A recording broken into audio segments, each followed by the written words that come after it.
My mother mocked my sobriety in front of my 4-year-old daughter. My brother laughed. My father reminded me that money could never erase the shame I had caused our family. The next morning, I stopped paying their mortgage, household bills, and my brother's college tuition. Now they say I used money to punish everyone over a few insensitive jokes. But after seeing the way my daughter looked at me that night, I knew it could never happen again. My name is Ethan. I'm 32, and my daughter, Emma, is 4 years old. She is the center of my life. I only have her every other weekend. Not because I don't want more time with her, because 3 years ago, I gave her mother every reason to believe I couldn't be trusted. Back then, I was married to Laura. Our marriage had already been struggling, and instead of dealing with it, I drank. At first, it was a few beers after work. Then it became drinking alone. Then hiding bottles. Then promising I would stop and finding another excuse to start again. One night, after drinking far more than I should have, I got behind the wheel. I was arrested for driving under the influence. There was no accident. Nobody was injured. I don't say that to excuse what I did. The fact that nobody died was luck, not good judgment. I could have killed a stranger. I could have killed myself. I could have left my daughter growing up with the knowledge that her father had destroyed someone else's family. I lost my license. My marriage ended soon afterward. Laura stopped allowing me to see Emma without supervision. And honestly, I didn't blame her. At that point, I wasn't a dependable husband or father. I was angry, ashamed, and completely out of control. My parents saw all of it. They paid part of my legal expenses. They let me sleep in their guest room after Laura asked me to leave. My mother drove me to my first therapy appointment because I no longer had a license. My father sat beside me during one of the lowest nights of my life and made sure I didn't leave the house looking for alcohol. They helped me when I had become almost impossible to help. That matters, because what happened later wasn't as simple as successful son versus evil family. They had seen me at my worst. They had reasons to be angry. They had reasons not to trust me. But eventually, I realized that if I kept using shame as an excuse to drink, I was going to lose Emma permanently. So I stopped. I went to therapy. I joined a recovery program. I cut off the friends who only called when they wanted to drink. I stopped pretending that regret was the same thing as change. There were days when staying sober felt like the only thing I accomplished. There were nights when I lay awake replaying every lie I had told Laura and every moment I had disappointed my daughter. But one day became a week became a month, and eventually I reached a year. Today, I've been sober for 3 years. During that time, I also rebuilt my career. Before the arrest, I had worked in digital marketing and occasionally freelanced for small businesses. After the divorce, I began taking every project I could find. At first, it was local restaurants, contractors, and small online stores. I worked from a desk in my parents' guest room. I sent hundreds of emails that received no response. I accepted clients who paid too little because I needed the experience. Eventually, one client referred another. Then that client referred 2 more. I hired a contractor, then an account manager, then a small team. Today, my agency has a team of 22 employees and contractors, along with several long-term clients. It didn't make me a celebrity or a billionaire, but it gave me stability. More importantly, it gave me a life that no longer depended on chaos. Laura slowly began trusting me again. First, I had supervised visits with Emma, then full afternoons, eventually every other weekend. I treated every visit like something sacred. No missed pickups, no excuses, no alcohol, no last-minute changes. I knew one mistake could confirm every fear Laura still had about me. As my business grew, I started helping my family financially. At first, it felt like gratitude. My parents had supported me when I was broke, divorced, and barely functioning. My father's health had forced him to reduce his working hours, and my mother had never earned much, so I began covering their mortgage payments, then the utilities, then repairs around the house. When my younger brother Terry started college, I offered to pay his tuition so he wouldn't graduate buried in debt. Nobody forced me. I wanted to do it. Part of me believed I was returning the help my parents had given me. Another part of me was still trying to compensate for the person I had been. I thought that if I became useful enough, generous enough, and successful enough, maybe my family would finally stop looking at me like the drunk man who had embarrassed them. I was wrong.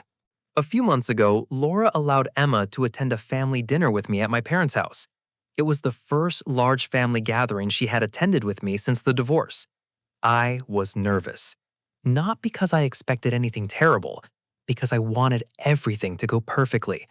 I wanted Emma to enjoy herself. And if I'm being honest, I wanted Laura to hear afterward that I had handled everything responsibly. When Emma and I arrived, my mother hugged her immediately. My father gave her a small toy. Terry made her laugh by pretending he couldn't remember her name. For the first hour, everything seemed normal. Then Emma drew a picture at the kitchen table. It showed her holding my hand beside a large yellow sun. She carried it over to my mother. "Look, Grandma, that's me and Daddy." My mother smiled at the drawing. Then she looked at me and said, That's very sweet, and it's nice that Daddy made it here sober this time. There was a brief silence. Then Terry laughed. Not loudly, just enough. I looked at my mother, expecting her to realize she had crossed a line. Instead, she took a sip of wine. Terry added, I guess it's easier to buy back your dignity when the business is doing well. My father didn't laugh. He kept looking at his plate. But then he said, money doesn't erase what you put this family through. Emma looked at me. She didn't understand the details, but children understand tone. Her hand found mine under the table. I should have stood up immediately. I should have taken her home. Instead, I froze. The old version of me wanted to argue. The recovering version of me was terrified that anger would make everyone say I hadn't changed at all, so I stayed quiet. My mother noticed Emma holding my hand, but instead of stopping, she smiled and said, Don't worry, sweetheart. Your father is very responsible now. Then she looked directly at me. Especially when the bills are due. Terry laughed again. My father didn't stop him. That was the moment I understood something I had spent years refusing to see. To them, I would always be the man who drove drunk, unless the mortgage needed to be paid. Then I was dependable. Unless Terry's tuition was due, then I was generous. Unless the electric bill arrived, then suddenly my success mattered. I finished dinner because I didn't want Emma to watch me fight with my family. We left soon afterward. She fell asleep in the car before we reached the highway. For several minutes, I drove in silence. Then I heard her small voice from the back seat. She wasn't asleep anymore. Daddy? Yes? Were you bad? I gripped the steering wheel. I made some bad choices a long time ago. Are you still bad? No, sweetheart, I'm trying very hard to be good. She was quiet. Then she asked, why were they laughing at you? I didn't have an answer that a 4-year-old should have needed. After she fell asleep again, I pulled into a parking lot and cried. Not because my family had reminded me of what I did. I deserved to remember it. I cried because they had used my worst moment to humiliate me in front of the person whose trust I had worked hardest to regain, and I had sat there and allowed it. The following morning, I opened my bank account. I canceled the automatic mortgage payment, then the utilities, then Terry's tuition transfer. I didn't send a warning. I didn't announce it in a family group chat. I simply stopped paying. For almost 3 years, I had been sending my parents several $1,000s every month. They noticed when the next mortgage payment was due. My father called first. What happened to the transfer? I canceled it. There was a long pause. Why? You know why. He immediately became angry. He said they had been joking. He said our family had always used dark humor to deal with painful situations. I asked him whether humiliating me in front of Emma had been funny. He said, You're seriously going to leave your parents struggling over one uncomfortable dinner? I reminded him that neither he nor my mother had apologized. He said I was being dramatic. Then he said, After everything we did for you when your life fell apart, this is how you repay us? That hurt, because there was truth in it. They had helped me, but I had also paid their mortgage, utilities, repairs, and other expenses for years. I had never treated that support as permission to degrade them. So I told him, I'm grateful for what you did when I was at my lowest, but I'm done paying for the privilege of being humiliated. Then I ended the call. My mother called next. She cried. She said they might have to sell the house. She said my father's health made returning to full-time work difficult. She said I was punishing them financially because I couldn't handle hearing the truth about myself. I told her the truth wasn't the problem. I knew exactly what I had done. I had admitted it in court, in therapy, to Laura, to my recovery group, and to myself. The problem was that my mother had chosen to turn it into entertainment in front of my daughter. Then Terry called. He didn't apologize either. He said, You're really going to make me take out student loans because I made one joke?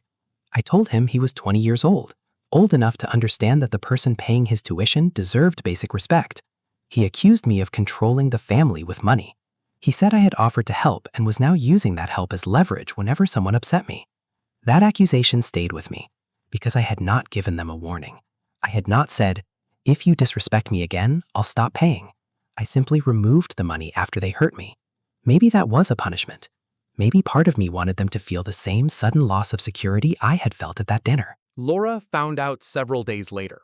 Emma had told her that Grandma said Daddy used to be bad. Laura called me. At first, I expected her to question whether I had remained calm. Instead, she said, Emma won't be going back to that house until they understand they cannot speak about you that way in front of her. That meant more to me than I can explain. Laura had more reason than anyone to judge me. She had lived through the lies, the drinking, and the arrest. But even she understood that accountability was not the same thing as permanent humiliation. My parents have left messages, some angry, some emotional. My mother says she wants to apologize, but every apology is followed by an explanation of why I'm overreacting. My father says families should not abandon one another over words. Terry says I'm destroying his future to prove a point. My parents may have to sell their house and move somewhere smaller. Terry will probably need loans or a part-time job to remain in college. I can afford to keep helping them. That's what makes the decision difficult. This isn't about choosing between supporting my family and feeding my daughter. The money exists. I am consciously choosing not to send it. Sometimes I remember what my parents did for me during recovery.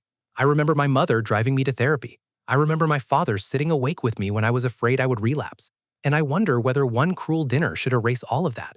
Then I remember Emma asking, "Are you still bad?" And I know that allowing them to speak about me that way would teach her something dangerous. It would teach her that change never matters, that forgiveness means accepting humiliation, and that family members are allowed to hurt you indefinitely as long as they once helped you. I'm not denying my past. I'm sober because I stopped denying it. But I refuse to let my worst decision become the price of admission every time I enter my parents' home. So tell me honestly, was I right to stop supporting my family after they humiliated me in front of my daughter? Or did I use money to punish the same people who once helped me survive the lowest point of my life? Copy your verdict in the comments and subscribe, because here, one story always leads to another.